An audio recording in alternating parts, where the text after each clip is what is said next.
Bom dia! Mais um dia para estudar a palavra do Senhor. Como é bom estar reunidos para estudar, né? A palavra de Deus, né? E hoje eu queria fazer uma oração, né? Para que o Senhor possa abençoar o nosso estudo. Senhor querido, meu Pai amado, muito obrigada, Deus, por mais esse dia, meu Pai. Como é bom, meu Pai, sentir a Tua presença, Senhor, sentindo o Senhor nos guiar, Senhor querido. Meu Pai, que o nosso coração seja sensível para receber a Tua palavra, que a gente venha obedecer os Teus princípios, que a gente venha aprender a colocar em prática, Senhor, na nossa vida. Que esse estudo, meu Pai, possa alcançar aquelas vidas que estão precisando de ouvir essa palavra agora, Senhor. Nos ajude a ser constante, meu Pai, na Tua busca, Senhor. Em estar mais próximo de Ti, em ser íntimo do Senhor, a não vivemos, meu Pai, de aparência, mas vivemos uma vida verdadeira, que reflita o Senhor aqui nessa terra, que a gente não venha temer o mal, mas que a nossa confiança esteja em Ti, Senhor. Essa é a minha oração, em nome de Jesus, amém. E hoje a gente vai estudar Gênesis 15, né? Quem puder já abrir a Bíblia, né? Já quem gosta de anotar, né? Pegar o caderninho para anotar, é muito bom, né? E quando você começa a estudar Gênesis 15, né? Eu fiz a leitura, as anotações, né? Para estar trazendo a aula hoje. A gente encontra uma confirmação, né, da aliança de Deus com Abraão, né, a promessa de uma descendência numerosa, né, uma das maiores declarações sobre a salvação pela fé. E em um momento que para Abraão parecia impossível, né, Deus vai ali e fortalece a fé de Abraão e revela seu plano perfeito e mostrando que o plano dele não dependia da capacidade humana de Abraão, mas da própria fidelidade de Deus. E hoje a gente vai ver os temas fundamentais, que é fé, família, Deus, né? A gente vai aprender muito sobre Deus, de confiar nele, perseverar, né? Que a salvação é pela fé, né? Ser grato em tudo que temos, né? Tendo a certeza que Deus, ele cumpre tudo aquilo que ele nos promete. E quando você vai ver o contexto em que Abraão está situado, né, ainda é Abrão, né, não é Abraão, porque ainda não teve a mudança do nome dele ali em Gênesis 15. Né? Que aconteceu? O personagem principal, que é Abraão, ele havia, né, vivido muitos acontecimentos ali, né? Tinha resgatado seu sobrinho Ló, mesmo Ló tendo uma desavença ali com Abraão, né? Abraão não levou isso pro coração. Ele foi lá, resgatou seu sobrinho. Ele venceu a guerra, né? Contra diversos reis, né? Então ele recebeu as recompensas por aquela guerra. E aí o que acontece? O rei de Sodoma, ele vem até Abraão oferecendo um vínculo, né? Que Abraão ele ficasse com as pessoas e Abraão ficasse com os recursos financeiros. E Abraão recusa essa riqueza oferecida por esse rei, né? Impedindo ali, cortando na raiz qualquer vínculo com o rei de Sodoma, né? Alegando que posteriormente esse rei ele pudesse reivindicar um mérito sobre a prosperidade de Abraão, né? A prosperidade que vinha de Deus, não do homem. Então Abraão ele decide confiar na provisão de Deus. E é nesse contexto, né, que Deus vai aparecer aqui em Gênesis 15 para confortar ali Abraão, fortalecer a fé dele. E vamos fazer a leitura? Gênesis 1. Vamos ler o primeiro versículo e vamos fazer os comentários já do primeiro. Deus anima Abraão e lhe promete um filho. Esse é o que está aqui na minha Bíblia. Eu uso a Bíblia versão Almeida, revista e atualizada, que é a ARA, né? E aí fala assim, ó.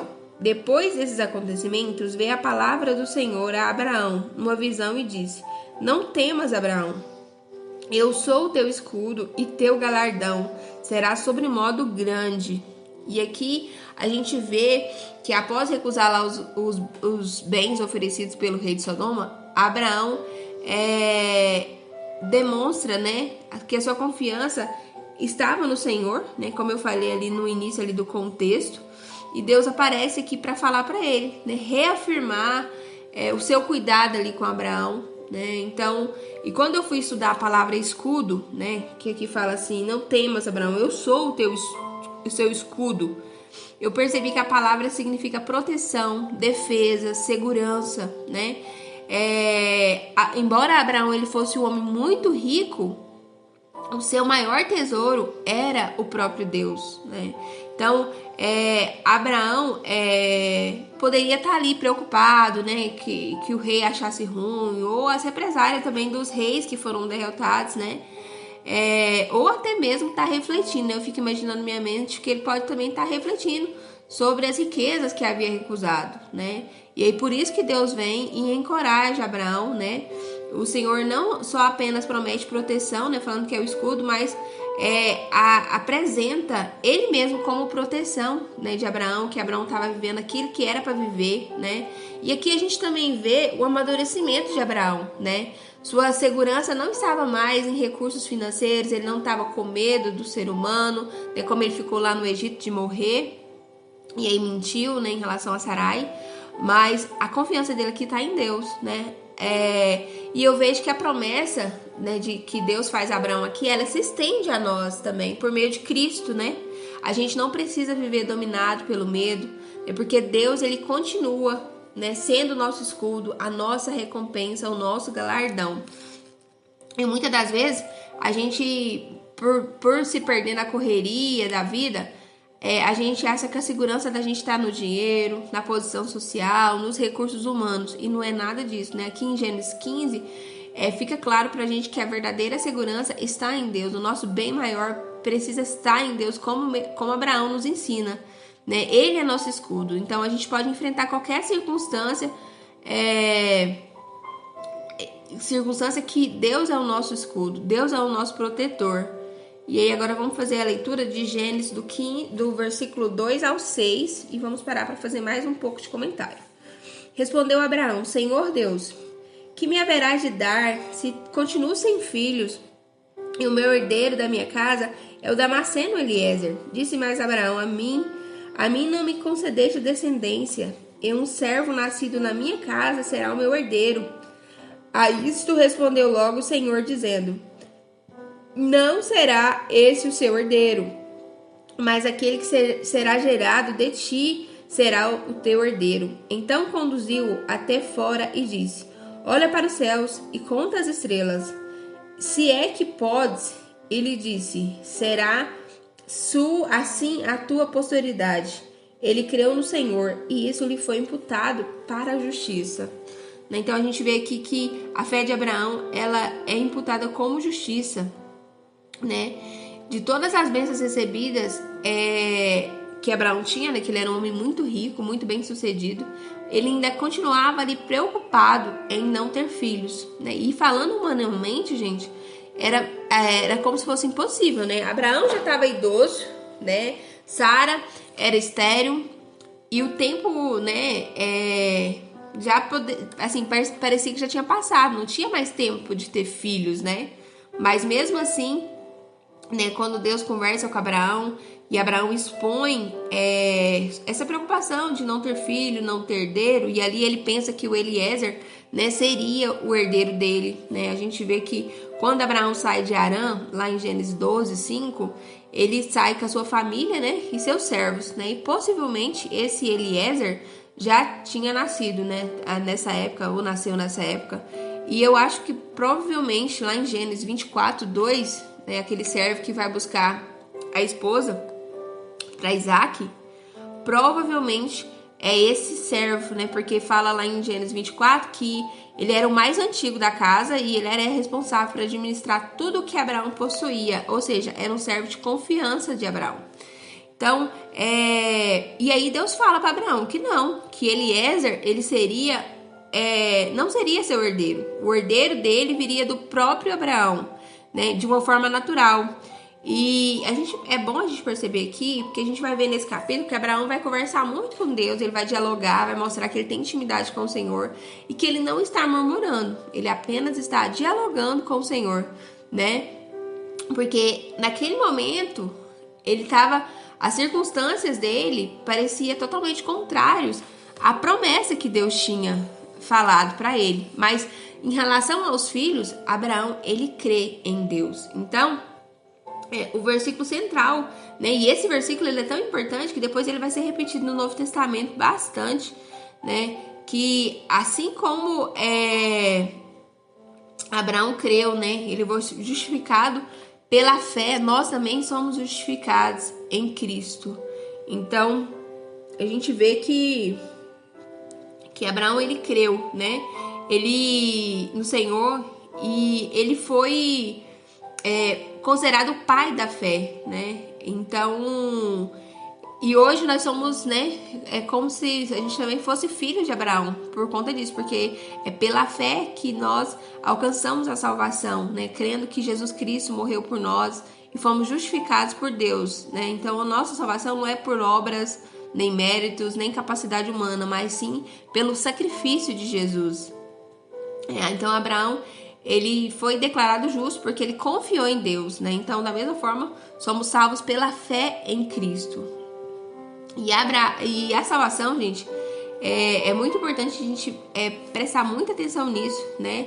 Que a salvação, ela vem pela nossa fé em Cristo. Todas as vezes que vinha alguma doutrina humana que não está baseada nisso, não é coerente com a Bíblia, né? Eu até ouvi uma frase, acho que foi da Fabiana, ela fala, Fabiana Carneiro, ela fala sobre a questão da escolha da igreja, né? Então, às vezes, a gente tem que estar mais numa igreja, não numa igreja que é próxima da nossa casa, mas uma igreja que é próxima da Bíblia, que é a Bíblia, que fala a Bíblia. Então, a gente tem que ficar muito ligado nisso, porque hoje tem muitas doutrinas humanas, seitas, né? A gente precisa, a nossa fé precisa estar fundada em Jesus Cristo, não em méritos humanos ou nada que você possa fazer que vai ali te salvar. O que vai te salvar foi o alto preço de Jesus Cristo ali na cruz, né? Que às vezes pode ser gratuito pra gente, assim, ao olhar, mas custou um alto preço, né? Pra Deus, que enviou seu único filho, né? Pra morrer em nosso lugar. E sempre pensar que quando a gente tem ali as nossas conversas com Deus, né? Tomar muito cuidado para não ir para o lado da murmuração, sempre ali do diálogo, da conversa, porque Abraão nos ensina muito sobre isso, né? Que questionar é buscar entendimento, e quando você busca entendimento, fortalece a sua fé, né? E murmurar é diferente, é reclamar, é você resistir e demonstrar incredulidade, né? Não crendo no Senhor, né? E agora Gênesis 15, 7 fala: disse-lhe mais, eu sou o Senhor que te tirei de Ur dos Caldeus para dar-te boa herança, por herança essa terra. Então a gente vê aqui que Deus relembra a Abraão que ele que está conduzindo os passos dele, né? Então, assim, para fortalecer ali a aliança, Deus relembra Abraão que se até onde ele chegou foi porque ele permitiu que Abraão chegasse, né? Então, muitas das vezes, quando a gente não está entendendo os processos que a gente está vivendo, né, às vezes muita luta, tribulação, a gente deve fazer o mesmo, né, que relembrar tudo que Deus já fez na nossa vida, que a gente está exatamente onde a gente precisava estar, né, e não nos afastar do Senhor, né? A gente deve conversar com Ele, buscar a direção dele na palavra, né? Porque ele continua trabalhando e conduzindo cada etapa da nossa caminhada. Nada acontece fora do tempo de Deus, né? A gente vê que na palavra do Senhor fala que tudo tem seu tempo determinado. E agora vamos ler o 8, versículo 8. Perguntou-lhe Abraão: Senhor Deus, como saberei que hei de possuí-la? Né? Aqui Abraão continua conversando, né? A gente vê que lá quando Deus falou sobre a questão dos filhos, né? Que seria como as estrelas, Abraão já creu de primeira, mas aqui ele começa a questionar a Deus, né? Mas de uma forma sincera, para fortalecer a fé, né? Ele pergunta como é que ele receberia, né? E ele demonstra aqui a sinceridade diante de Deus, né? E ele, frisando novamente que ele não está reclamando, ele está buscando a compreensão, né? A sua atitude ali mostra pra gente que Deus ele não rejeita as perguntas que a gente faz para ele, principalmente a sincera, né? Porque ele deseja crescer a nossa fé. E a gente, aí vamos terminar de fazer a leitura, agora a gente vai ler do 9 ao 12, que fala assim, ó. Respondeu-lhe: toma-me uma novilha, uma cabra e um cordeiro, cada qual de 3 anos, uma rola e um pombinho. Ele, tomando todos esses animais, partiu-os pelo meio e lhe pôs em ordem as metades, uma defronte das outras, e não partiu as aves. Aves de rapina descia sobre os cadáveres, porém Abraão as enxotava. Ao pôr do sol, caiu profundo sono sobre Abraão, e grande pavor e cerradas trevas o acometeram.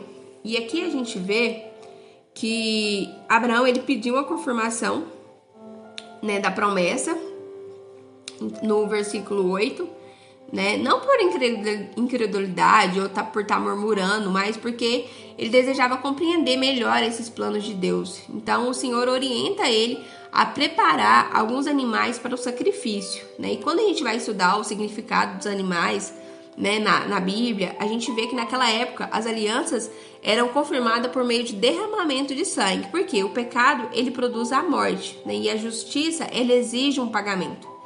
E essa aliança que Deus estava fazendo com Abraão exigia um compromisso, né? Então esses animais sacrificados eles simbolizavam ali a seriedade dessa aliança, desse compromisso assumido entre duas partes, né? Então os animais representavam aquela pessoa que estava na aliança, aquelas pessoas que estavam na aliança.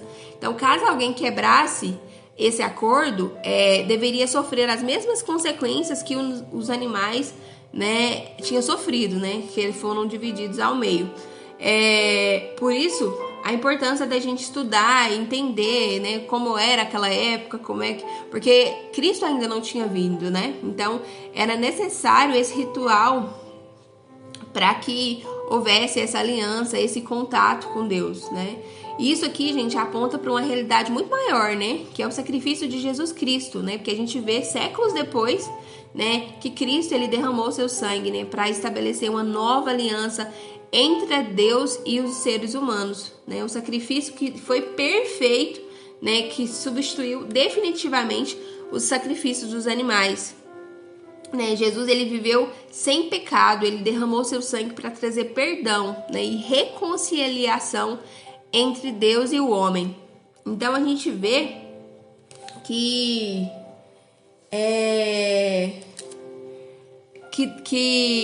se cumpriu em Cristo, né? Então que essa parte aqui da Bíblia ela se aplica a nós também, né? E aí tem no versículo 11 fala que as aves da rapina elas descem, né, para atacar essa oferta lá do sacrifício dos animais, né? Enquanto Abraão estava preparando ali o sacrifício, as aves descem para tentar consumir, né? Então Abraão precisa enxotar elas, afastar elas, né? E isso a gente pode ver como ilustração espiritual, né? Todas as vezes que a gente for levantar um altar ao Senhor, no sacrifício ao Senhor, né? Que Deus também está fazendo algo grande na nossa vida, vai surgir distrações, tentações, pensamentos contrários, né, para atrapalhar a nossa ação, porque nessa nossa vida, gente, a gente tem 2 controles, né? O que a gente pensa e o que a gente faz com o que a gente pensa, o que a gente fala, né? Então, a gente tem que tomar muito cuidado aqui, porque o inimigo ele vai tentar impedir o avanço da obra do Senhor, né? E assim como Abraão, a gente precisa afastar essas aves, né? A gente precisa afastar esses obstáculos, né? Vivendo ali em obediência ao Senhor. Precisamos obedecer os princípios dele. A gente precisa proteger essa nossa comunhão com Deus e permanecer firme na palavra do Senhor, porque sempre vai surgir, gente, forças malignas tentando desviar a nossa atenção do que Deus tem para nossa vida. E a nossa guerra a gente sabe que não é contra os seres humanos, é contra as potestades, as forças malignas que caíram do céu, né? Então, nem toda dificuldade significa que Deus nos abandonou, né? Muitas das vezes faz parte do processo que Deus está fazendo na nossa vida ali, do fortalecimento da fé, mas a gente precisa estar no modo presente, precisa estar ligado no que Deus está querendo que a gente faça, né? E aí e ligado na palavra, porque todas as vezes que a gente está conectado com a palavra, a gente consegue identificar esses dardos inflamados, essas obras malignas que vêm para tirar a gente daquilo que a gente precisa, tirar a gente do caminho que a gente precisa seguir. Então a gente precisa se posicionar como guardiãs, né, que eu sempre falo lá no grupo Mulheres Jardim de Sabedoria, guardiãs do nosso lar, da nossa família, da nossa fé em Deus, do nosso momento de intimidade com Deus. A gente não pode aceitar se perder nessa correria, nessas distrações. Hoje é tanta distração, é rede social, é entretenimento, é Netflix. Quando é fé, você fez tudo, menos tirou um tempo para Deus, né? E agora a gente vai ler do 13 ao 16, que fala assim, ó. Então lhe foi dito, sabe com certeza que a tua posteridade será peregrina em terra alheia, e será reduzida à escravidão, e será afligida por 400 anos. Mas também eu julgarei a gente e a que tem de sujeitar-se, e depois sairão com grandes riquezas. E tu irás para os teus pais em paz, serás sepultado em ditosa velhice. Na quarta geração tornarão para aqui, porque não se encheu ainda a medida da iniquidade dos amorreus. E aqui eu parei no 16, né? Aqui a gente vê que Deus conhece o futuro, né? Então Deus revela que os descendentes de Abraão iriam passar pelo momento difícil, né? Que seria o momento da escravidão ali antes de receber a terra prometida. E a gente vê essa promessa sendo cumprida, né? Essa profecia sendo cumprida ali, né? Séculos depois no Egito, né? Mas que no tempo certo Deus iria agir em prol desses descendentes de Abraão. E fala para Abraão também que Abraão não ia participar desse processo, ele não ia presenciar esses acontecimentos, ele teria ali uma velhice feliz e morreria em paz, mas que seus descendentes iriam passar por isso, né? Então, mas também ele libertaria esse seu povo, né? E julgaria aquela nação opressora. E a gente viu isso cumprindo, né? Lá em Êxodo 12, do 40 ao 41, a gente vê o cumprimento dessa profecia, né? Que os israelitas passaram aproximadamente 430 anos, né? Sobre escravidão, né? Mas que Deus foi lá e resgatou eles, né? Por meio de Moisés. E aqui a gente aprende também um atributo importante de Deus, que Deus, ele é onisciente, né? A onisciência dele, porque ele conhece o passado, o presente e o futuro. Nada sai fora do controle de Deus. Ele conhece todos os acontecimentos futuros que vão acontecer, e ele sabia exatamente quando cada promessa seria cumprida. Assim como Israel foi ali escravizado e depois foi libertado, a humanidade hoje, ela vive também sendo escravizada pelo pecado, mas nós temos a promessa e a certeza que Cristo morreu para nos salvar, que Ele é o nosso Redentor definitivo, Ele é o nosso libertador, né? E por meio de Jesus Cristo é que recebemos a liberdade e a reconciliação com Deus, porque o sangue de Cristo foi derramado em favor de nós. E ele é o único caminho, a verdade e a vida. Não existe outro caminho além de Cristo. E aí a gente vê aqui no 16 que na quarta geração tornarão para aqui, porque não encheu ainda a medida da iniquidade dos amorreus. E aqui a gente vê a paciência de Deus com os amorreus. Quem eram os amorreus, André? Os amorreus eram os descendentes dos filhos de Cã, filho de Noé, né? Aquele filho lá que foi... que não honrou o pai quando o pai estava nu. Aí Noé, né, acorda depois da falha dele lá, dele ter embriagado nu, e aí ele joga uma maldição sobre o filho de Cã, né? Não sobre Cã, mas sobre o filho de Cã, que era Canaã. Então esses amorreus aqui são descendentes dele, né? E aí eles faziam todo tipo de maldade, gente. Esses amorreus, eles praticavam idolatria, prostituição cultural, adivinhação e até sacrifícios de crianças, né? Mas mesmo assim, Deus ele ainda concedia tempo para o arrependimento, ou seja, estava dando oportunidade, mas sabia, né? Por ele ser onisciente, ele sabia que eles iriam ser condenados no tempo certo. Então aqui a gente, essa passagem revela para a gente a justiça e a paciência divina de Deus. Deus ele estava concedendo ali um tempo para eles arrepender, né? Mas que Deus também ele é justo, né? Ele é paciente, mas a justiça dele chega, né? Então, muitas das vezes as pessoas ficam tendo ali a oportunidade para se arrepender, para abandonar os seus pecados, né? Porque o tempo do juízo divino, ele chega, gente, né? A gente vê essa profecia sobre os amorreus, sobre a escravidão no Egito, mostra que Deus, ele conhece o futuro, ele conhece todos os tempos, presente, passado, futuro, ele é onisciente, ele sabe o momento certo de agir. Então, a paciência de Deus, ela não deve ser confundida, gente, com a aprovação do pecado. O pecado, ele gera a morte. O salário do pecado é a morte. Ela, aqui pra gente, a paciência deles demonstra a sua misericórdia, né? A sua misericórdia de dar uma oportunidade. E hoje você tem essa oportunidade de aceitar Jesus Cristo como seu único e suficiente Salvador, como o seu Redentor definitivo, e assim você seguir a palavra dele, né? E aí vamos voltar para a leitura no versículo 17, que fala assim, agora a gente vai ler do 17 ao 21, que fala assim, ó: E sucedeu que, posto o sol, houve densas trevas, e eis um fogareiro fumegante e uma tocha de fogo que passou entre aqueles pedaços. Naquele mesmo dia fez o Senhor aliança com Abraão, dizendo: A tua descendência dê essa terra, desde o rio do Egito até o grande rio Eufrates, o Queneu, o Quenezeu, o Cadimoneu, o Eteu, o Ferezeu, os Refaíns, o Amorreu e o Cananeu, e o Girgaceu e o Jebuseu. Então a gente vê aqui que quando chega a noite, né, uma tocha acesa e um fogareiro fumegante ali, entre os animais divididos, né? Deus passa sobre os animais divididos ali no sacrifício que ele tinha orientado Abraão a fazer. E aqui quando você vai estudar o Pentateuco, gente, fogo, fumaça, simbolizava a manifestação da presença de Deus, né? Ainda não tinha, a gente não tinha um acesso direto a Deus, né? Mas isso aqui é muito impressionante porque Deus, ele passa entre os animais, né? E Abraão não precisa passar, ele não participa desse ato, né? Ele cai no sono profundo. Fala que do versículo 12, ao pôr do sol caiu profundo sono sobre Abraão, ou seja, Abraão não participou desse ato.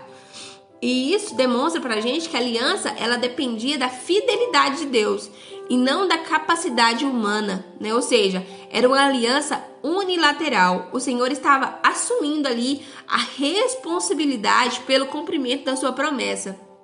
E assim como Deus ofereceu essa confirmação para Abraão, né, do que havia Abraão pedido, reafirmando que ele entregaria sim essa terra a seus descendentes, né? E essas nações que são mencionadas, gente, aqui, a gente pode encontrar elas lá em Gênesis 10, do 15 ao 18, onde a gente vai ver os descendentes de Canaã, né? Que é filho de Cã, de Noé, igual eu falei para vocês sobre o acontecimento que aconteceu lá em Gênesis 9, se não me engano, quando... É Gênesis 9 mesmo, né? Aliança de Deus com Noé, isso mesmo. Que aí tem a parte lá que Noé pronuncia, né? A bênção e a maldição. Quem quiser gostar, ler e aprofundar mais, é muito bom, gente. Aprofundar sabedoria, conhecimento milenar. São lições que são para a vida toda, né? E as lições que eu separei aqui pra gente comentar, para finalizar o estudo, é que o primeiro que eu coloquei aqui é que em Deus a gente não precisa temer. O nosso Deus é um Deus do impossível. Nada é impossível para Ele. Ele é o Deus que criou todas as coisas a partir do nada. Só tinha escuridão e breu. E Ele foi lá e operou milagres, né? Então, assim, Deus, Ele ainda está operando milagres na nossa vida. E Ele realiza o impossível. Deus, Ele é o nosso escudo, ou seja, Ele é a nossa proteção. E a fé nossa, ela deve ser maior que todas as circunstâncias. Mesmo que as circunstâncias sejam contrárias. Abraão, ele já estava idoso, a esposa era estéril, o tempo parecia que tinha passado, mas ele creu em Deus e por isso ele foi justificado. Então a fé verdadeira, ela confia nas promessas de Deus, mesmo quando as circunstâncias parecem contrárias e impossíveis. A fé, ela não é um sentimento, gente. A fé bíblica, ela produz ação. Quem crê de verdade está disposto a obedecer, né? Porque a fé genuína, ela transforma atitudes, ou seja, a fé, ela produz obediência. Quem realmente crê em Deus, crê no sacrifício de Jesus Cristo, procura viver segundo os princípios da palavra de Deus, procura ler a palavra de Deus, né, para ouvir diretamente da boca de Deus. Então a obediência não produz a salvação, mas ela é fruto da fé em Deus. Quando a gente crê em Deus, a gente obedece Ele. A gente obedece os mandamentos dEle. E a fé, ela é fundamentada na verdade. Ela não é uma ilusão, ela não é um pensamento positivo. Ela é baseada no caráter, na promessa de Deus que Ele prometeu há milhões de anos atrás pra gente. A salvação, ela é recebida pela fé em Jesus Cristo. Não existe outro caminho. Jesus é o caminho, a verdade e a vida. Não vai por doutrinas humanas, vai pelo que está na Bíblia. E nós podemos... sempre que a gente tiver dúvida, querer entender mais, a gente precisa levar essa dúvida sincera, uma conversa sincera com Deus, no nosso íntimo. Às vezes a gente fala para todo mundo, menos para Deus. Agora só Deus pode fazer, né? E às vezes, sendo que a gente poderia levar ali primeiramente para Deus. Eu tô me policiando em relação a isso. Olha, coisas pequenas, que pode parecer pequena, mas a gente primeiro leva para Deus. Depois a gente pensa na estratégia, se Deus permitir, se Ele já não resolver ali, né? Porque a gente é humano, a gente é falha, é pecador, mas primeiramente a gente tem que levar a Deus, né? E outra coisa, Deus fortalece a nossa fé por meio das suas promessas. Se Ele prometeu, Ele vai cumprir, né? E a gente vê que o sacrifício de Cristo, ele foi anunciado, né? Já foi apontado desde o Antigo Testamento por esses sacrifícios dos animais. Já era um apontamento para que deveria ter um derramamento de sangue para haver perdão e aliança, uma nova aliança, né? Então, assim, outra coisa que a gente aprendeu também é que Deus conhece o futuro, Ele conhece a nossa história, Ele conhece o nosso passado. Ele lembra Abraão, que Ele que tinha conduzido Abraão, os passos de Abraão. Abraão pensou, nossa, foi luta, foi falha, eu falhei, mas foi Deus que conduziu ele até ali, né? Se a gente está aqui é porque Deus está permitindo, né?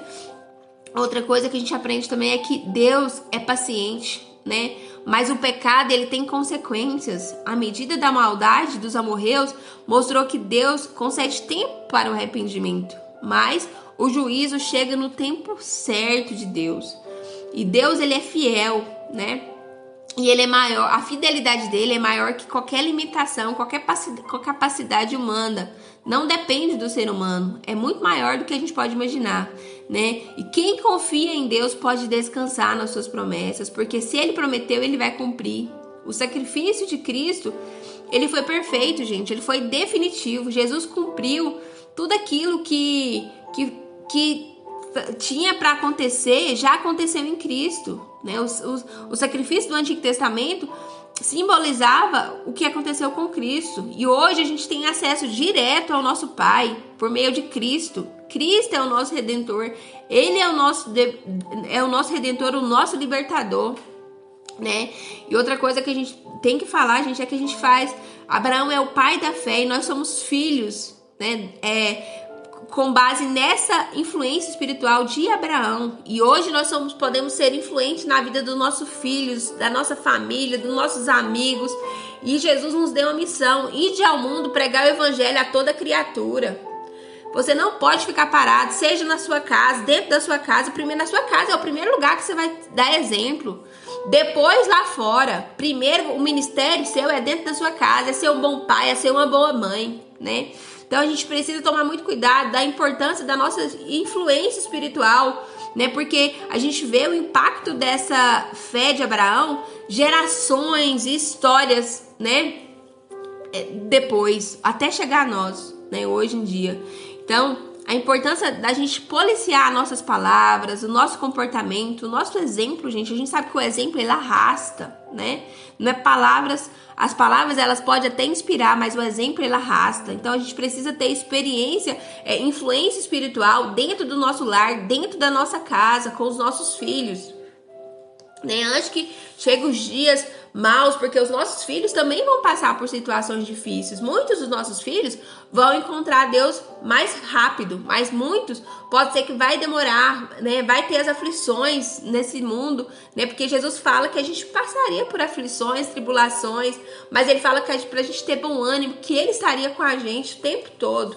Então essa foi a palavra que Deus colocou no meu coração, que Deus possa alcançar o seu coração. Vamos fazer um minuto de oração para que Deus possa abençoar as nossas vidas, para que a gente possa colocar em prática. Senhor querido, meu papai amado, muito obrigado por esse estudo bíblico, Deus.